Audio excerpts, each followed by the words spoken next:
Good morning all of you. सार्थक पहल बदलाव हमसे है मैं पुनः एक बार आप लोगों का स्वागत है।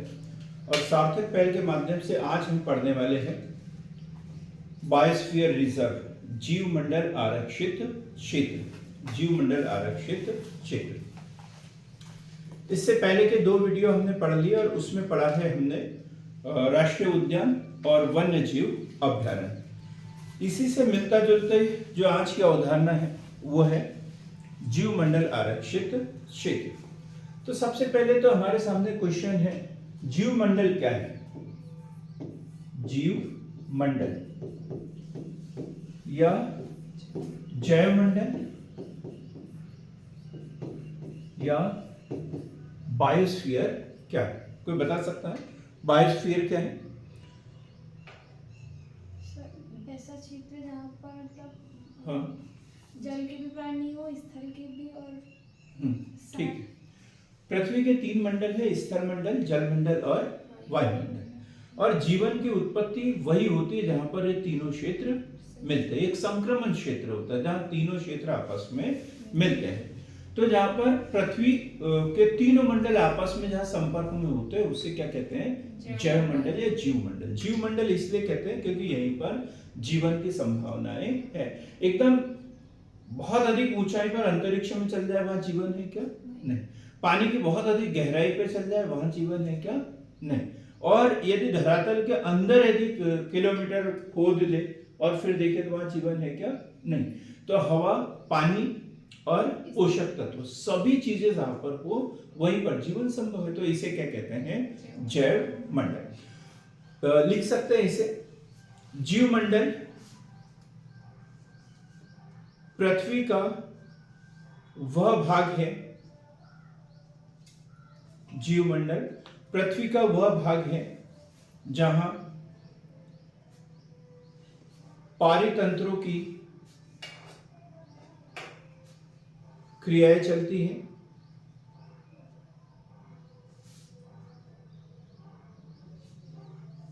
इसमें तीन प्रमुख आवास होते हैं, समुद्री, गैर समुद्री एवं स्थलीय।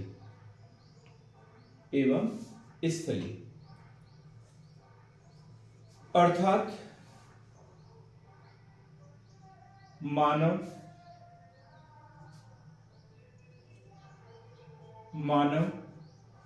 पौधे, पशु पक्षी एवं अन्य जीव जीवन जीने के लिए एक दूसरे पर निर्भर होते हैं। क्लियर एकदम? यहाँ पे सभी प्रकार के जीव, चाहे समुद्री जीव हो, स्थलीय जीव हो, जीव दो ही जगह रहते हैं, समुद्र में या फिर स्थल में। कोई वायुमंडल में जीव रहते हैं? नहीं। वायुमंडल में उड़ सकते हैं, विचरण कर सकते हैं, लेकिन उनके भोजन संबंधी आवश्यकताओं को पूरा करने के लिए कहाँ आना है? या तो समुद्र में, पानी के अंदर, या फिर स्थल, दो ही जगह। ठीक। तो सभी प्रकार के जीव जो है अपने जीवन जीने के लिए, जीवित रहने के लिए एक दूसरे पर निर्भर होते हैं। तो वो क्षेत्र क्या कहलाता है? जीव मंडल कहलाता है। जैव विविधता क्या है? दूसरा क्वेश्चन, जैव विविधता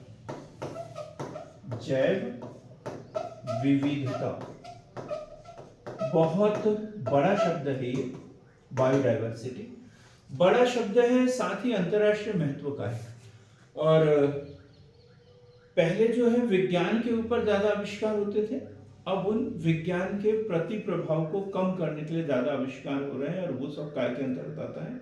जैव विविधता संरक्षण की हम बात करते हैं। क्या होता है जैव विविधता? पृथ्वी पर पाए जाने वाले जीव जंतुओं, पेड़ पौधों की विविधता बहुत अधिक मात्रा में। कल हमने इससे पहले वीडियो में पढ़ा था 45,000 और इतनी सारी प्रजातियां जो है पेड़ पौधों की, जीव जंतुओं की, कीटों की बहुत अधिक प्रजातियां पाई जाती हैं। तो ये जैव विविधता है। तो जैव विविधता का सीधा सा अर्थ है पृथ्वी पर पाए जाने वाले जीवों की विविधता। पृथ्वी पर पाए जाने वाले जीवों की विविधता। किसने किया था इस शब्द का सर्वप्रथम प्रयोग? ये क्वेश्चन इंपॉर्टेंट है, अक्सर एग्जाम में पूछा जाता है। इस शब्द का सर्वप्रथम प्रयोग जो है 1985 में वाल्टर जी रोचिंग, 1985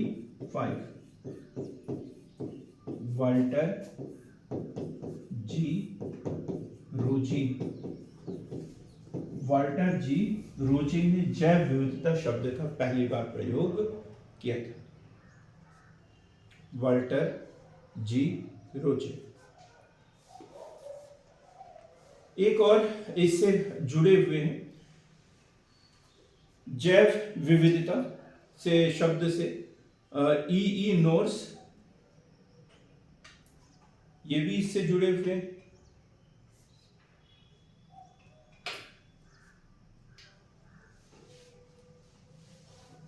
अब पृथ्वी पर जैवमंडल है और जैवमंडल में क्या है? जीवों की विविधता।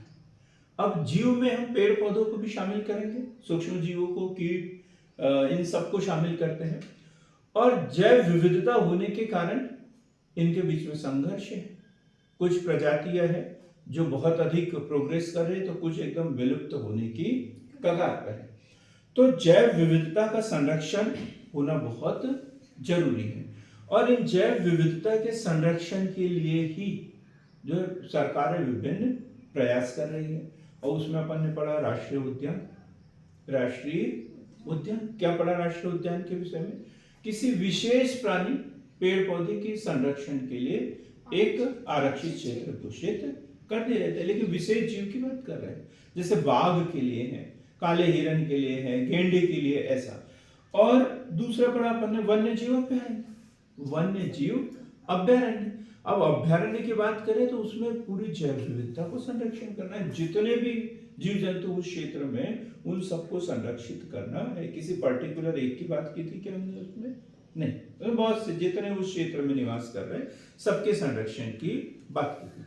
अब हम आज का जो हमारा टॉपिक है वो है भारत के बायोस्फीयर रिजर्व, जैव मंडल आरक्षित क्षेत्र। उस पूरी प्रजाति को सुरक्षित करने के लिए सरकार ने क्या प्रयास किए और विश्व स्तर पर इसमें क्या प्रयास हुए हैं।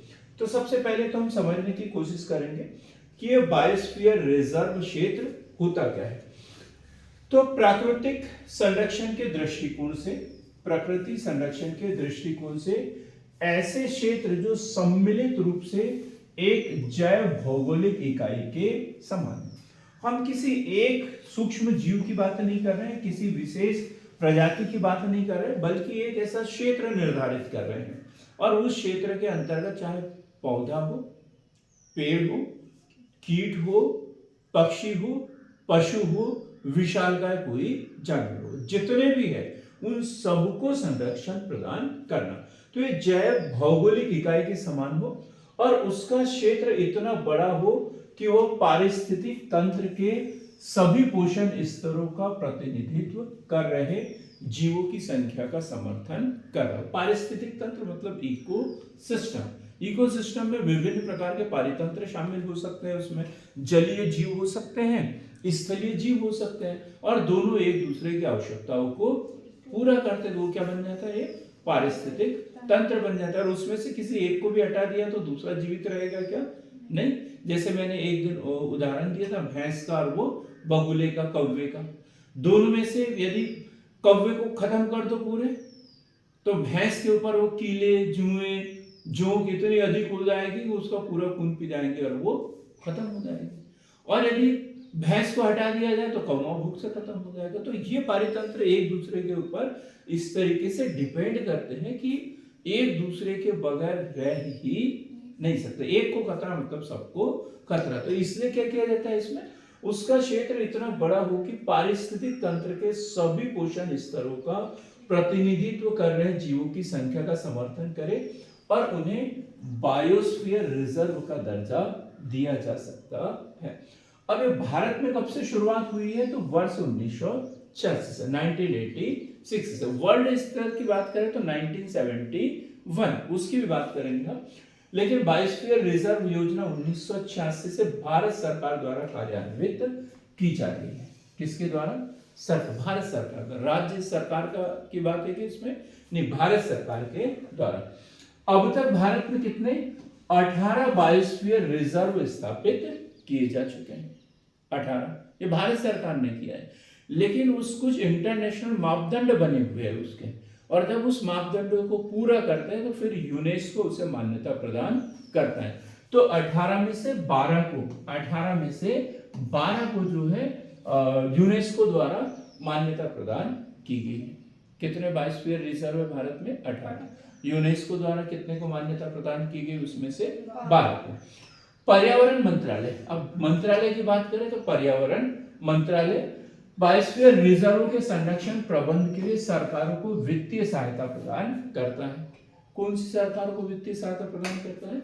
राज्य सरकार को। जिन राज्य सरकार के अधिकार क्षेत्र में आता है तो उनको वो सहायता प्रदान करता है। भारत का पहला प्रमुख बायोस्फीयर रिजर्व कौन सा है? नीलगिरी। भारत का पहला बायोस्फीयर रिजर्व कौन सा है? नीलगिरी। भारत का सबसे बड़ा बायोस्फीयर रिजर्व कच्छ के गल्फ का, कच्छ के रण का बायोस्फीयर रिजर्व। कच्छ गुजरात में कच्छ, और वो सबसे बड़ा, सबसे पहला नीलगिरी और सबसे बड़ा कच्छ के गल्फ का बायोस्फीयर रिजर्व।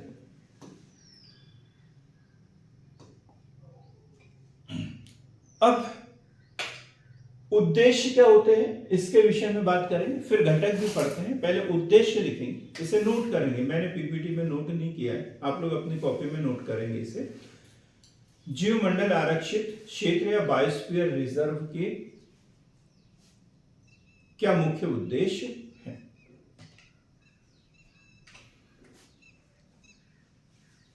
तो नंबर 1, जैव विविधता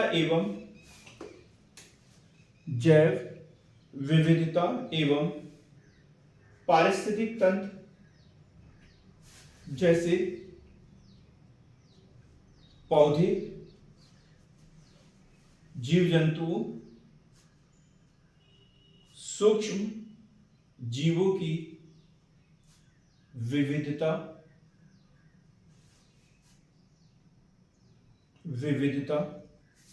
आदि को दीर्घकालीन संरक्षण प्रदान करना। दीर्घकालीन संरक्षण प्रदान करना।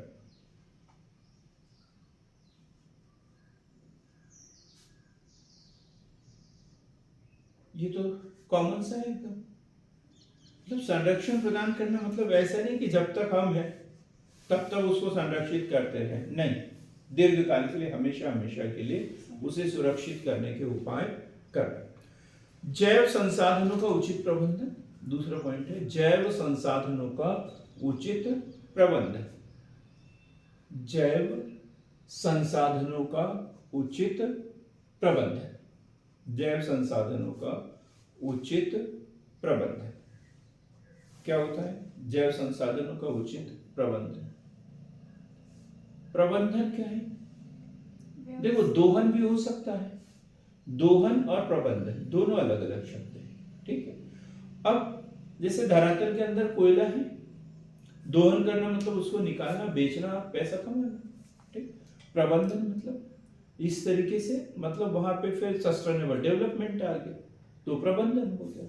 मतलब इस तरीके से इसका इस्तेमाल करना कि अधिक से अधिक लोगों की आवश्यकताओं को ये पूरा कर सके, कम से कम इसका अपव्यय हो, पर्यावरण पर इसका कोई बुरा प्रभाव न पड़े और सतत हो, लंबे समय तक ये हमारे लिए उपलब्ध रहे, तो ये प्रबंधन है। तो इस तरीके से उन जैव संसाधनों का उपयोग भी करना और उसे बचाकर भी रखना, ये प्रबंधन कहलाता है, ठीक। तो जैव संसाधनों का उचित प्रबंधन करना। अगला, इन क्षेत्रों में शिक्षा, इन क्षेत्रों में शिक्षा, जागरूकता, प्रशिक्षण व शोध कार्य को प्रोत्साहित करना। इन क्षेत्रों में शिक्षा, जागरूकता, प्रशिक्षण व शोध कार्य को प्रोत्साहित करना, लास्ट पॉइंट है इसका, जैव विविधता के क्षेत्र में, जैव विविधता के क्षेत्र में, जैव विविधता के क्षेत्र में अंतर्राष्ट्रीय सहयोग प्राप्त करना, सहयोग प्राप्त करना।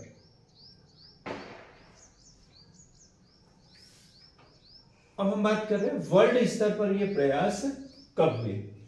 तो 1971 यूनेस्को, 1971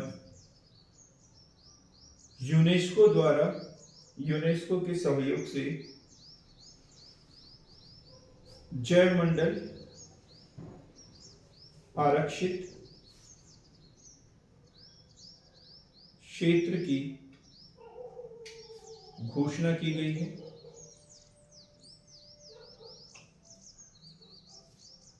यूनेस्को ने अब तक विश्व के 122 देशों की 686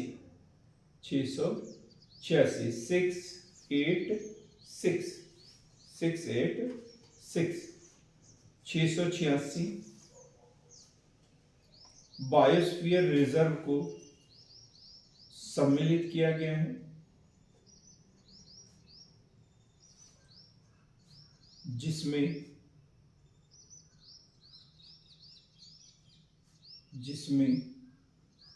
भारत के कितने स्थित है? 12। ठीक, 18 नहीं आएगा। यूनेस्को की जब भी बात करेंगे तो 12 की बात करेंगे। ठीक, भारत के 12 शामिल हैं। अब देखिएगा, तो जब कोई जैव मंडल आरक्षित क्षेत्र घोषित किया जाता है तो उसके 3 पार्ट हैं। कितने पार्ट हैं? 3। ये फर्स्ट, ये सेकंड और ये थर्ड। ठीक, तो ये जो बीच वाला पार्ट है ये कहलाता है कोर क्षेत्र। क्या कहलाता है ये? कोर क्षेत्र। मतलब जैव जीवों का जो संरक्षण है हमें इस क्षेत्र के लिए करना है, ये कोर क्षेत्र है। इसके बाद में दूसरा जो पार्ट होता है वो है बफर जोन, बफर जोन। और थर्ड नंबर का जो है वो है संक्रमण क्षेत्र, संक्रमण क्षेत्र, संक्रमण क्षेत्र।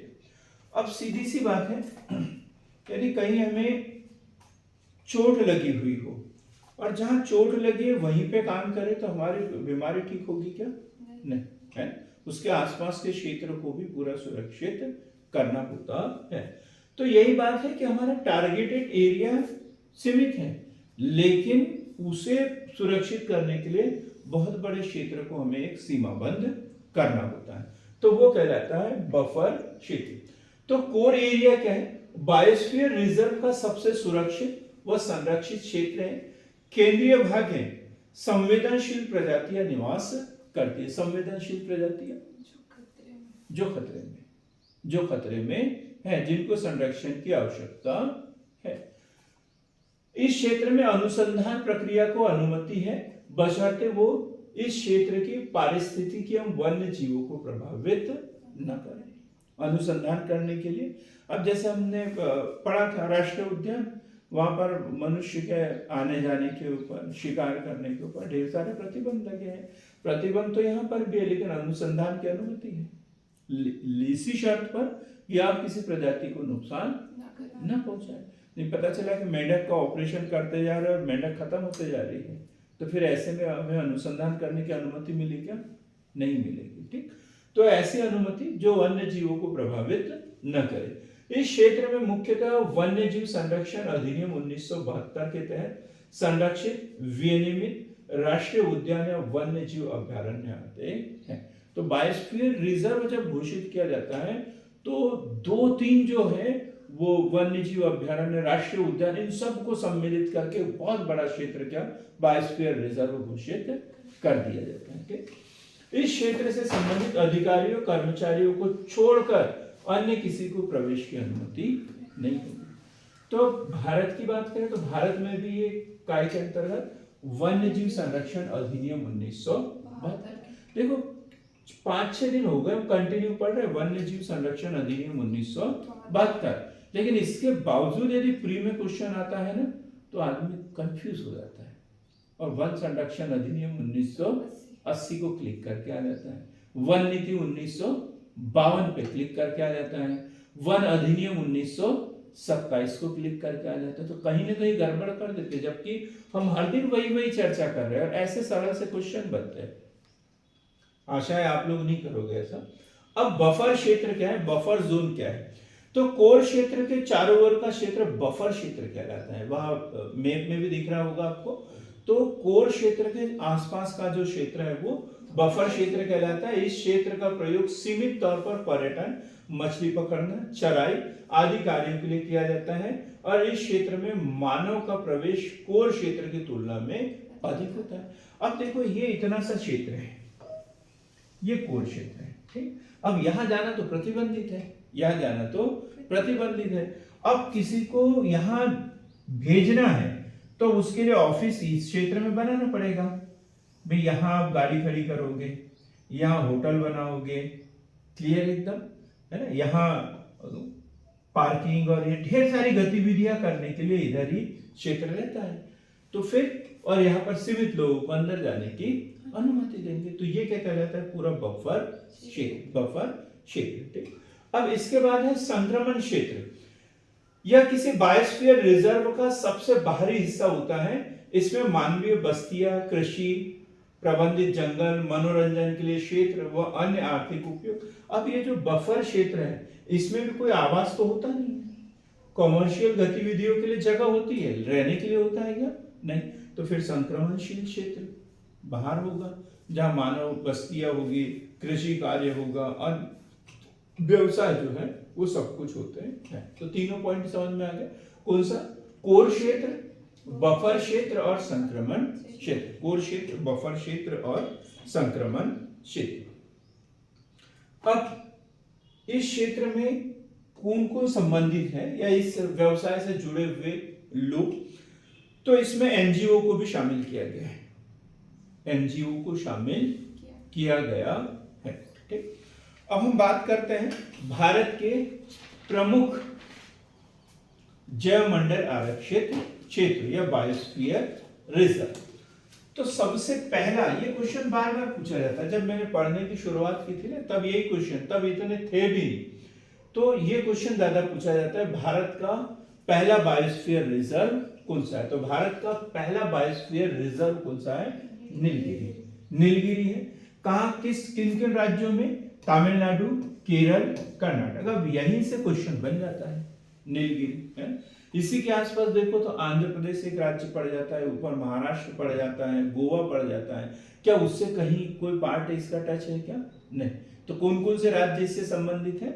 तमिलनाडु, केरल और कर्नाटक। क्षेत्रफल कितना है? 5520 वर्ग किलोमीटर। भारत का सबसे पहला बायोस्फीयर रिजर्व है, भारत का सबसे पहला बायोस्फीयर रिजर्व है। दूसरे की बात करें तो यह है 1988 में घोषित किया गया नंदा देवी राष्ट्रीय उद्यान व बायोस्फीयर रिजर्व। नंदा देवी पहले से पता है, अपन ने चोटी के रूप में भी पढ़ा है, राष्ट्रीय उद्यान के रूप में भी पढ़ा है, अब वन्य जीव अभ्यारण्य के रूप में भी पढ़ा है इसे। ये कहाँ है? उत्तराखंड में है, 5000 860 वर्ग किलोमीटर। फिर है थर्ड नंबर पे 1989 मन्नार की खाड़ी बायोस्फीयर रिजर्व। मन्नार की खाड़ी, तो ये कहां पर है? तमिलनाडु में है। 10,500 वर्ग किलोमीटर इसका क्षेत्रफल है। सबसे बड़ा नहीं है लेकिन 10,500 इस स्लाइड में सबसे बड़ा दिख रहा है, लेकिन पूरा ये नहीं। और अंतरराष्ट्रीय महत्व की आर्द्र भूमि वेटलैंड इसे घोषित किया गया है। वेटलैंड इसे घोषित किया गया। मन्नार की खाड़ी बायोस्फीयर रिजर्व तमिलनाडु में 10,500 वर्ग किलोमीटर। कब? 1989 में, 1989। इसके बाद 1988 में चौथा जो हमारा बायोस्फीयर रिजर्व घोषित किया है नोकरेक। ये क्वेश्चन एग्जाम में पूछा गया है। नोकरेक ये कहां पर है? मेघालय में। अपन ने राष्ट्रीय उद्यान में भी पढ़ा इसे, नोकरेक को। तो ये मेघालय में। और कब कितना है? 820 वर्ग किलोमीटर। फिर 1989 में सुंदरवन बायोस्फीयर रिजर्व। सुंदरवन नाम से ही पता है, ये पश्चिम बंगाल, 9,630 वर्ग किलोमीटर। सुंदरी वृक्ष के लिए कौन से पेड़ है ये? सुंदरी है ना? ये मैंग्रोव वन है, ठीक है। मैंग्रोव वनों के लिए प्रसिद्ध है। और मैंग्रोव वन जैव विविधता के लिए प्रसिद्ध होते हैं ये, क्योंकि प्रारंभिक नर्सरी के रूप में ये कार्य करते हैं जीवों के लिए। अब 1989 में एक मानस बायोस्फीयर रिजर्व, मानस राष्ट्रीय उद्यान, कांजीरंगा राष्ट्रीय उद्यान कहां पड़े अपन ने? आसाम में। तो यहीं से है मानस अभ्यारण्य, आसाम में 2,837 वर्ग किलोमीटर। इसके बाद 1994 में सिमलीपाल बायोस्फीयर रिजर्व। सिमलीपाल ये भी पढ़ा अपन ने राष्ट्रीय उद्यान के रूप में। सिमलीपाल कहां पर पड़ा? उड़ीसा में है। और 4,374 वर्ग किलोमीटर। इसी प्रकार दिबांग बायोस्फीयर रिजर्व। देखो, हमने जब राष्ट्रीय उद्यान और वन्यजीव संरक्षण, वन्यजीव अभ्यारण्य पढ़े थे, तो उसमें दिहांग अलग था और दिबांग अलग स्टेट में था। लेकिन बायोस्फीयर रिजर्व क्या होता है? 2-4 वन्यजीव अभ्यारण्य और राष्ट्रीय उद्यान को अपने आप में शामिल किए हुए होता है। तो दोनों साथ में। मुख्य क्षेत्र कौन सा इसका? अरुणाचल प्रदेश। जिम्मेदारी किस स्टेट को दी है? अरुणाचल प्रदेश को दी है। और 5,112 वर्ग किलोमीटर इसका क्षेत्रफल है। तो ये 8 बायोस्फीयर रिजर्व अपन ने इस स्लाइड में पढ़े। नीलगिरी जो भारत का पहला 1986 में, तमिलनाडु, केरल, कर्नाटक। उसके बाद नंदा देवी, फिर मन्नार की खाड़ी, नोकरेक, सुंदरवन, मानस, सिमलीपाल, दिबांग। आगे देखते हैं। तो ये 1999 पचमढ़ी बायोस्फीयर रिजर्व मध्य प्रदेश में 4,926.28 वर्ग किलोमीटर।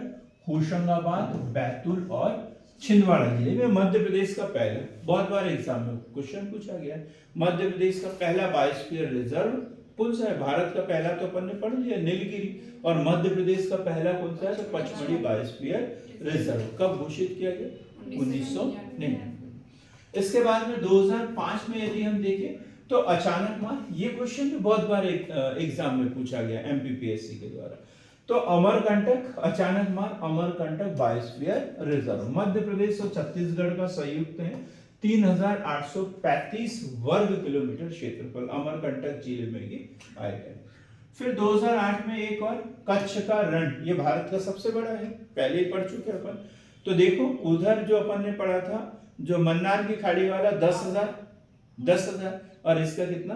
12,454 वर्ग किलोमीटर, मतलब ये सबसे बड़ा है।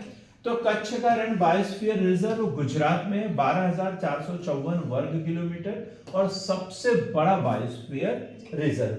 इसी प्रकार 2009 में देखे cold desert biosphere reserve, cold desert biosphere reserve, ये हिमाचल प्रदेश में है और 7,770 वर्ग किलोमीटर। देखो अपने तरीके का ये एक है कोल्ड डेजर्ट, शुष्क मरुस्थल, हिमाचल प्रदेश में बर्फीली पहाड़ी है वहां पर, तो इसलिए इसे क्या कोल्ड डेजर्ट बायोस्फीयर रिजर्व। इसके बाद 2000 में देखें तो कंचनजंगा बायोस्फीयर रिजर्व सिक्किम में है, कंचनजंगा बार बार इससे संबंधित क्वेश्चन पूछे जाते हैं। भारत की सबसे ऊंची चोटी कौन सी है? केटू। और भारत की सबसे ऊंची चोटी जो हिमालय में, कंचनजंगा। कहाँ पर है ये? सिक्किम में। भारत और नेपाल की सीमा पर है। तो ये क्वेश्चन बहुत बार पूछे गए हैं। तो कंचनजंगा, चाहे राष्ट्रीय उद्यान की बात करें, वन्य जीव अभयारण्य की बात करें, जैवमंडल आरक्षित क्षेत्र, तीनों के तीनों ये कहां पर है? सिक्किम में। 2620 वर्ग किलोमीटर, विश्व की तीसरी सबसे ऊंची चोटी। अब 2001 में बात करें, Agasthyamalai biosphere reserve. Agasthyamalai biosphere reserve. अब यहाँ विश्व की तीसरी सबसे ऊंची चोटी, इसमें कंफ्यूज हुई। पहली माउंट एवरेस्ट, दूसरी केटू, तीसरी कंचनजंगा। ठीक। तो 2001 अगस्त्यमलाई बायोस्फीयर रिजर्व, ये केरल तमिलनाडु 3500 वर्ग किलोमीटर क्षेत्रफल में फैला हुआ है। फिर एक great Nicobar biosphere reserve, great Nicobar 1989 में घोषणा की है। Great Nicobar biosphere reserve Andaman Nicobar द्वीप समूह में 885 वर्ग किलोमीटर, 885 वर्ग किलोमीटर। फिर डिब्रू सैखोवा बायोस्फीयर रिजर्व, ये क्वेश्चन भी पूछा गया था एग्जाम में 98 में एमपीपीएससी 98 1998 या 2000 वाले पीएससी में पूछा गया। डिब्रू सैखोवा बायोस्फीयर रिजर्व आसाम में है, 765 वर्ग किलोमीटर। भारत का सबसे छोटा बायोस्फीयर रिजर्व। सबसे बड़ा तो पता है अपने को, सबसे बड़ा कौन सा है? ये कच्छ। और सबसे छोटा डिब्रू सैखोवा, डिब्रूगढ़ सैखोवा। कौन सा हम देख रहे थे? Great Nicobar, great Nicobar. ठीक है, वो लिखने में मेरे से ऊपर नीचे हो गया था, इसको क्रम में ऊपर आना था कहीं। अब शेषचलम पहाड़िया बायोस्फीयर रिजर्व आंध्र प्रदेश में 4755 वर्ग किलोमीटर, लाल रक्त चंदन के लिए, लाल रक्त चंदन के लिए। क्या है इसमें? इसमें है पुष्पा। क्या है इसमें? पुष्पा। तो 2010 में शेषचलम पहाड़िया बायोस्फीयर रिजर्व आंध्र प्रदेश में 4755 वर्ग किलोमीटर और लाल रक्त चंदन के लिए, लाल चंदन के लिए, ये जो पेड़ों को संरक्षित करने के लिए ये बायोस्फीयर रिजर्व है। और लास्ट में जो है 2011 में पन्ना राष्ट्रीय उद्यान में बायोस्फीयर रिजर्व मध्य प्रदेश में 2998.98 वर्ग किलोमीटर। तो इस तरीके से भारत में 18 जो है वो जैवमंडल आरक्षित क्षेत्र घोषित किए गए। सबसे पहला नीलगिरी 1986 और सबसे नया वाला पन्ना, मध्य प्रदेश के पन्ना और छतरपुर जिले में कब घोषित किया गया? 2011 में। डिब्रू सैखोवा कब? 1997 में, जो भारत का सबसे छोटा 765 वर्ग किलोमीटर। और सबसे बड़ा कौन सा है? कच्छ का रण, जिसे 2008 में मान्यता प्रदान की गई है, गुजरात का कच्छ क्षेत्र में है। क्या? ठीक। अब आगे देखेंगे यूनेस्को के संदर्भ में क्या स्थिति है। यूनेस्को, तो ये संरक्षण के कार्य हमने पहले ही पढ़ लिए हैं, नोट भी कर लिए हैं। मानव पशु संघर्ष को रोकना, अवनी बाघ की मौत जिसकी गोली मारकर हत्या कर दी गई, ये अभी भी देख रहे हैं कि कई परंपराएं ऐसी हैं जिसमें वन्य जीवों का शिकार वगैरह करना। जिसे हमारे प्राचीन समय के ऋषि मुनि देखते हैं तो वो शेर की खाल पे बैठे हुए मिलते हैं। आज भी यदि सभी लोग ऐसा करने लग जाए तो शेर बचेंगे क्या? नहीं। तो इसके लिए लोगों के बीच में ये जो संस्कृति रीति रिवाज है वो कैसे उसमें बचाव कर सके, इसके विषय में जन जागरूकता अभियान ये फैलाना भी है। और समाजशास्त्री पारिस्थितिकी स्तर पर स्थायी हो सतत विकास के 3 स्तंभ को मजबूत करता है, सामाजिक, आर्थिक और पर्यावरण का संरक्षण। सतत विकास ऐसा नहीं कि जिससे आर्थिक विकास बिल्कुल ही ना, है ना, सामाजिक विकास भी होना चाहिए, आर्थिक विकास भी हो, पर्यावरण का संरक्षण भी हो। सरल सा क्वेश्चन बन जाए, सतत विकास के 3 स्तंभ कौन कौन से हैं? तो सामाजिक, आर्थिक और पर्यावरण का संरक्षण। सामाजिक विकास, आर्थिक विकास व पर्यावरण संरक्षण। लॉजिस्टिक, लॉजिस्टिक मतलब क्या तर्क है इसमें? तो स्थानीय, राष्ट्रीय और अंतरराष्ट्रीय संरक्षण एवं सतत विकास के संदर्भ में अनुसंधान गतिविधियों, पर्यावरण, शिक्षा, प्रशिक्षण व निगरानी को बढ़ावा देना। अब देखो, यदि बायोस्फीयर रिजर्व कोई क्षेत्र है उसको एज इट इज जैसा का वैसा छोड़ दे तो जरूरी नहीं है कि उसका विकास हो, है? तो इसके लिए, क्योंकि प्रकृति के साथ हमने इतना अधिक हस्तक्षेप कर दिया है कि अब उसको जैसा का वैसा छोड़ भी नहीं सकते। तो अनुसंधान गतिविधियां, पर्यावरण, शिक्षण, लोगों के बीच में जागरूकता होना चाहिए, प्रशिक्षण देना है वहाँ काम करने वाले कर्मचारियों को, आसपास रहने वाले लोगों को, निगरानी को बढ़ावा देना। अब जैसे हमारे यहाँ सर्प विशेषज्ञ हैं बैतूल में, गांव-गांव में मिल जाते हैं, है ना, पकड़ते हैं सांप को। और पहले क्या करते थे? दिखा और दिया, दिखा और दिया। एक सर्प विशेषज्ञ जमाल भाई, यह बैतूल में, उनको मैं अपने कॉलेज में लेके गया था। और बैतूल में सबसे ज्यादा सांप कौन से पाए जाते हैं? नहीं पता। देखा है आपने सांप को? चलते हुए देखा है? देखा है। कैसे देखा? कई बार देखा। चलते हुए देखा? हमने आज तक नहीं देखा, रेंगते हुए देखा, है ना? चलते ही नहीं बेचारा सांप, वो रेंगता है। ठीक है, तो लोग बाग क्या करते हैं, यहाँ पर धामन प्रजाति के सांप जाते हैं, धामन प्रजाति के, अच्छे लंबे लंबे बड़े बड़े एकदम, है। ये अपने एरिया में बहुत है, आप ध्यान से चल रहे हैं, ठीक है। ये इधर खेत वेत है, इधर गेहूं का खेत है, तो गेहूं के खेत में चूहे होते हैं, और चूहों को खाने के लिए क्या बनाया है? दामन बनाया है, उसका प्रिय भोजन है। घरों में भी आते हैं सांप, तो हमें काटने के लिए नहीं आते, काय के लिए आते हैं? चूहों को खाने के लिए आते हैं, हमारी रक्षा करने के लिए आते हैं। लेकिन हम अंधेरे में देखते नहीं, कुछ नहीं, उसके ऊपर पैर रख देते, तो बेचारा क्या करेगा? अपनी जान बचाने के लिए कुछ ना कुछ तो करना पड़ेगा। कई लोग तो बेचारे बिना जहर के होते हैं सांप, और वो भी डराने की कोशिश करते हैं इंसान को, और मनुष्य मार देता है उसको भी। तो अब इसके विषय में प्रशिक्षण देना, भाई जैसे ही सांप दिखे तो लोगों को, जो प्रशिक्षित व्यक्ति इसको कैसे पकड़ना है, कैसे काबू में करना है, उसको लेके आते हैं, और वो उसके साथ खेलते हैं बढ़िया, और उसको आसानी से पकड़ कर लेके चले जाते हैं। और हम लोग खुद डरे हुए रहते हैं तो उसको भी डरा देते हैं, वो डरने के कारण वो हमारे ऊपर हमला भी कर देते हैं, ठीक।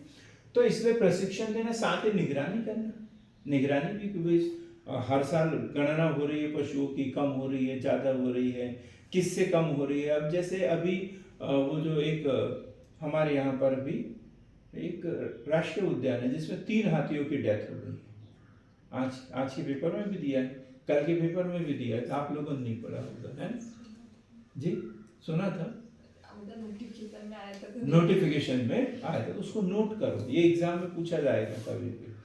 3 हाथी, मध्य प्रदेश की घटना है ना ये, तो फिर तो हमारे पीएससी के लिए बड़ा महत्वपूर्ण क्वेश्चन है। 3 हाथियों की डेथ हो गई है, और किसी ने बोला कि वो जो इन्फेक्टेड या फंगल युक्त जो कुछ कोदो कुटकी कुछ खा लिया, उसके कारण उनकी डेथ हुई है, ऐसा जो वन विभाग वालों ने तर्क दिया है।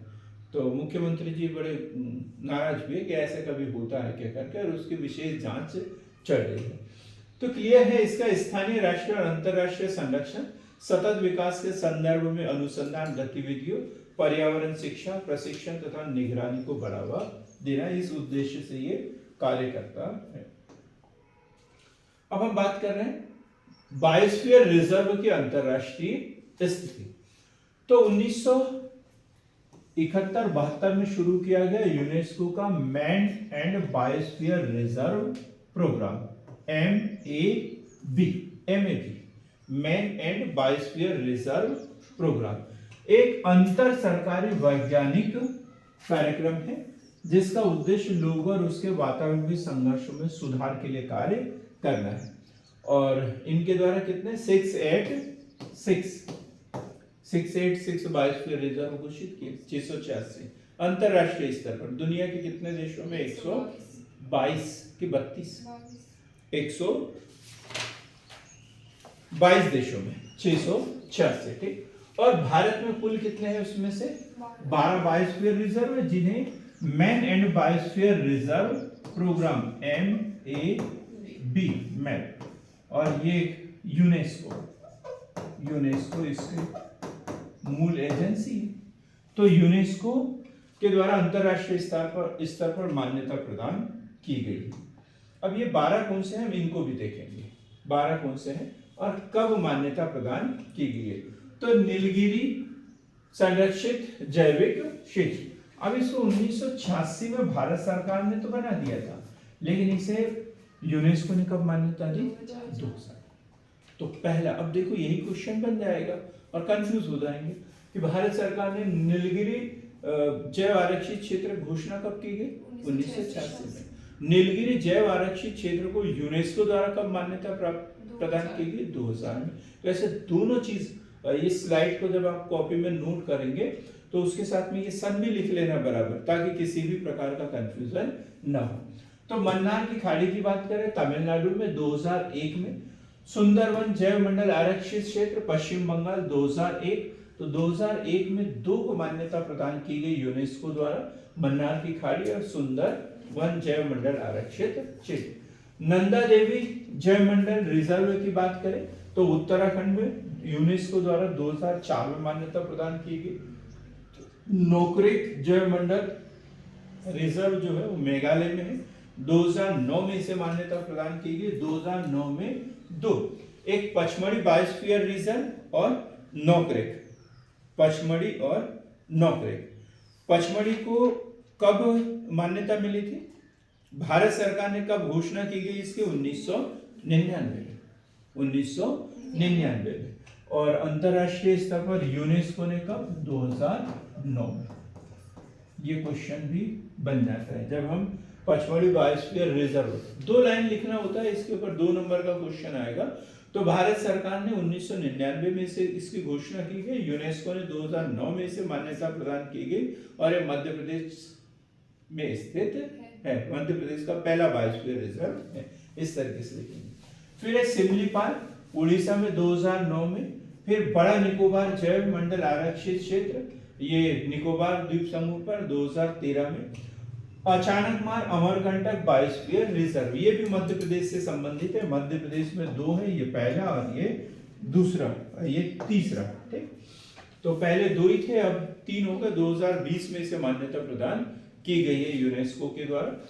फिर Agasthyamalai biosphere reserve, Agasthyamalai biosphere reserve Tamil Nadu और केरल क्षेत्र में 2016 में इसे मान्यता प्रदान की गई। कंचनजंगा सिक्किम में 2018 में, और पन्ना बायोस्फीयर रिजर्व मध्य प्रदेश में 2020 में इसे मान्यता प्रदान की गई। तो मध्य प्रदेश में कितने जैव मंडल आरक्षित क्षेत्र हैं, 3। वैसे पूरे स्टेट के हिसाब से देखा जाए तो सबसे अधिक राष्ट्रीय उद्यान मध्य प्रदेश में, सबसे अधिक वन्य जीव अभ्यारण्य मध्य प्रदेश में, और सबसे अधिक बायोस्फीयर रिजर्व भी मध्य प्रदेश में ही स्थित है। क्लियर एकदम।